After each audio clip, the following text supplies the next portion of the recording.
semangat untuk mengikuti pembelajaran pada pagi hari ini. Kembali lagi dengan saya Ibu F. Tarihoran dalam bidang studi Bahasa Indonesia. Anak-anak Ibu, pada pertemuan sebelumnya kita sudah membahas mengenai teks eksplanasi. Nah, pada pertemuan kali ini kita masuk pada bab 3, yaitu mengenai mengelola informasi dalam ceramah. Nah, untuk itu anak-anakku tetap semangat untuk mengikuti pembelajaran kali ini. Salam sehat dan salam SFT. Semangat fraternitas Bina. Bab 3 ceramah. Kali ini kita akan membahas ceramah. Adapun tujuan pembelajaran kita yaitu siswa diharapkan mampu memahami pengertian, tujuan, ciri-ciri, dan jenis teks ceramah dengan jujur dan sederhana. Anak-anak Ibu, di kehidupan sehari-hari mungkin kamu sudah sering mendengar kata ceramah. Di mana kalian mendengar ceramah? Apakah di sekolah, masjid, atau orang tua kalian sering menceramahi kalian? Jadi, hari ini kita akan mengupas apa itu ceramah.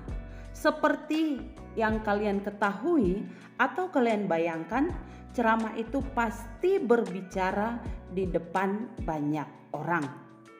Nah, pada bab 3 kali ini kita akan membahas poin A dan poin B, yaitu definisi dan ciri-ciri ceramah, kemudian informasi berupa permasalahan aktual dalam ceramah. Ceramah, pidato, khotbah, sambutan mungkin sudah pernah kamu dengar. Yang 4 ini memiliki persamaan dan perbedaan. Persamaannya tentu keempat hal tersebut, yaitu ceramah, pidato, khotbah, sambutan sama-sama berbicara di depan umum atau audiens.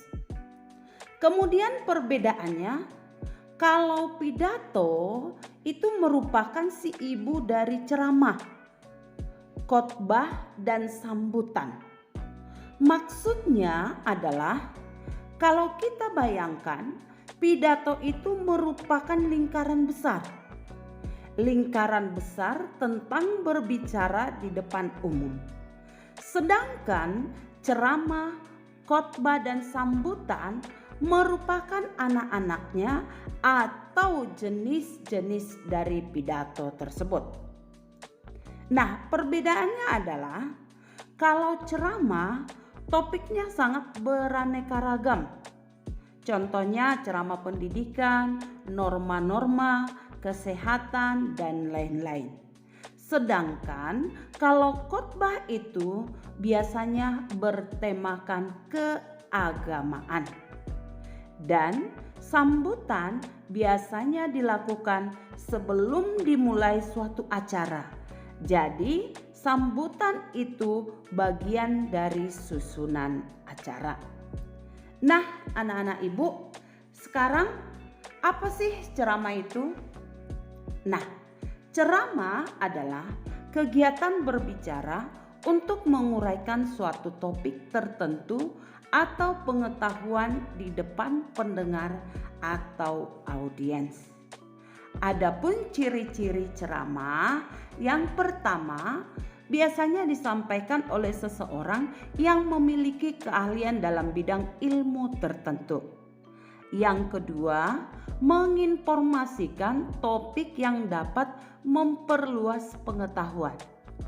3, ada komunikasi dua arah antara pembicara dan pendengar. 4, dapat disajikan menggunakan alat bantu.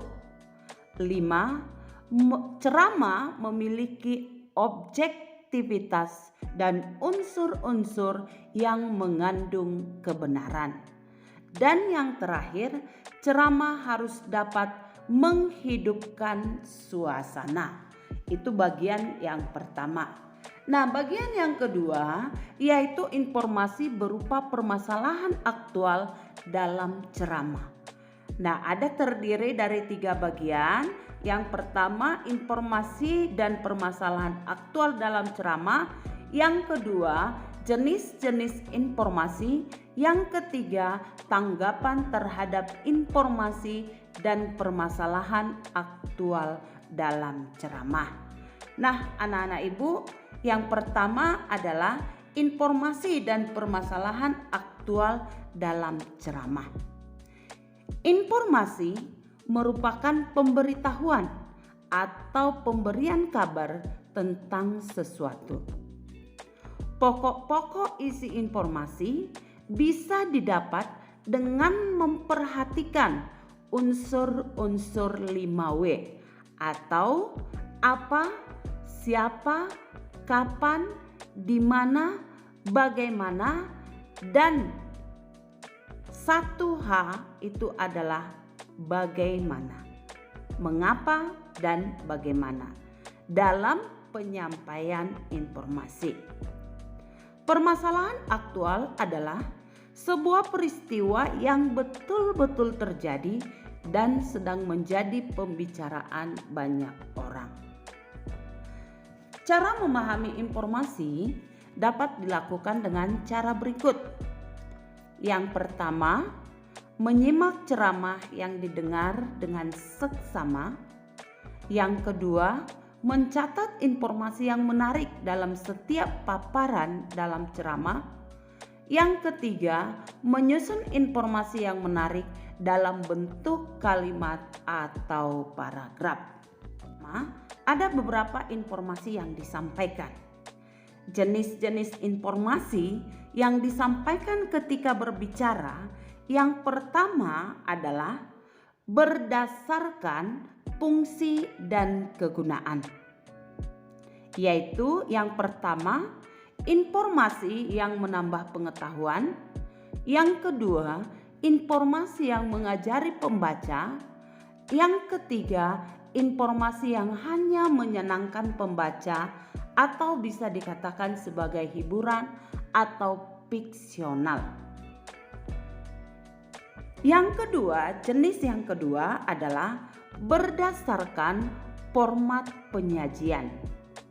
Bentuk penyajian informasi biasanya berupa tulisan, gambar, ataupun lisan. Yang ketiga adalah informasi berdasarkan lokasi peristiwa.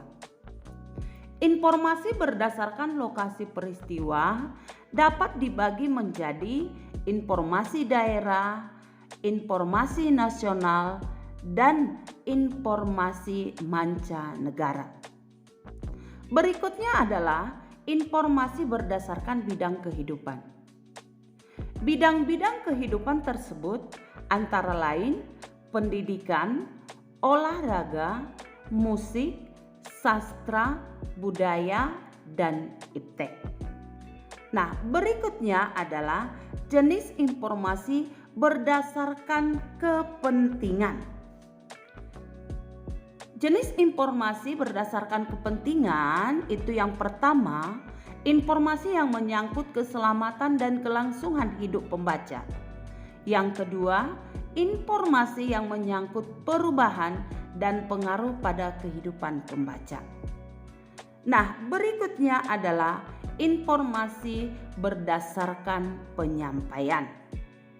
Informasi berdasarkan penyampaian yang pertama adalah informasi yang disediakan secara berkala.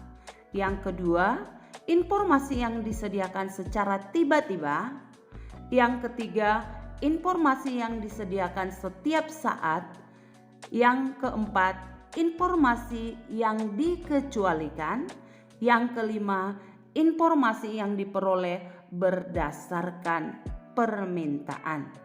Nah, jadi jenis-jenis informasi di dalam teks ceramah itu ada 6. Yang pertama berdasarkan fungsi dan kegunaannya. Yang kedua berdasarkan format penyajian. Yang ketiga, berdasarkan lokasi peristiwa. 4, berdasarkan bidang kehidupan. 5, berdasarkan kepentingan. Dan yang keenam, berdasarkan penyampaian. Nah, selanjutnya yang terakhir yaitu tanggapan terhadap informasi dan permasalahan aktual dalam ceramah. Tanggapan terhadap isi ceramah dapat berupa pertanyaan, ungkapan, persetujuan, penolakan, kritik, saran, pujian, ataupun sanggahan. Nah, langkah-langkah yang perlu diperhatikan dalam menanggapi teks ceramah adalah sebagai berikut. A.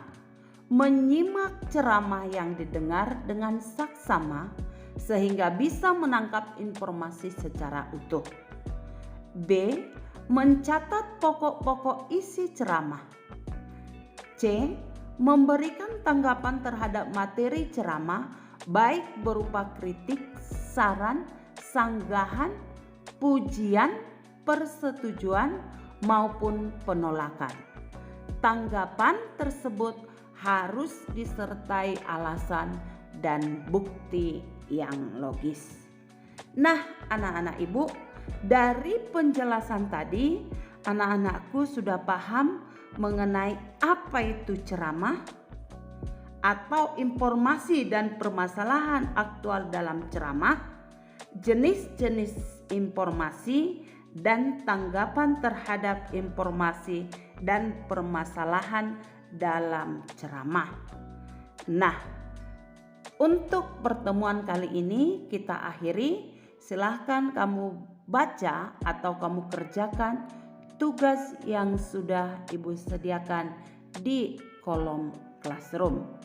Selamat pagi dan salam sehat. Nah, anak-anak ibu, demikian pembelajaran kita pada pagi hari ini. Semoga bermanfaat. Dari pembelajaran yang ibu sampaikan, nilai-nilai ke-SFD-an apa yang bisa kamu temukan? Silahkan kamu jawab di kolom komentar. Tetap semangat dan jaga kesehatan. Salam sehat dan salam SFD. Semangat fraternitas.